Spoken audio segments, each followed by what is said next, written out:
સુરતમાં ઉદ્યોગપતિ દીપક ઇજારદારે પોતાના દીકરાના જન્મદિવસની જાહેરમાં રોડ જામ કરીને ઉજવણી કરી હતી. રોડ જામ કરતા વાહન ચાલકોએ તેમને રોડ ખુલ્લો કરવાનું કહેતા તેમણે ધમકી આપી હતી. ઉદ્યોગપતિની દાદાગીરીનો વિડીયો સોશિયલ મીડિયા પર વાયરલ થઈ રહ્યો છે. તેઓ અગાઉ પણ વિવાદમાં આવી ચૂક્યા છે. સુરતના ડુમસ ગામના ઉદ્યોગપતિ દીપક ઇજારદારે પોતાના દીકરાનો જન્મદિવસની ઉજવી વિવાદ ઉભો કર્યો છે. તેમણે જાહેરમાં રોડ જામ કરીને જન્મદિવસની ઉજવણી કરી હતી. હાથમાં ફટાકડા ફોડીને આતશબાજી કરી હતી.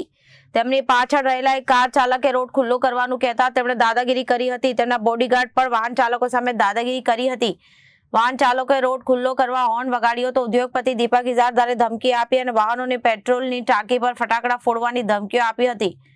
પોલીસ અને સામાન્ય લોકોને કાયદાનો પાઠ ભણાવે છે ત્યારે આવા બેફામ બનેલા ઉદ્યોગપતિ સામે શું કાર્યવાહી કરશે તે સમય બતાવશે.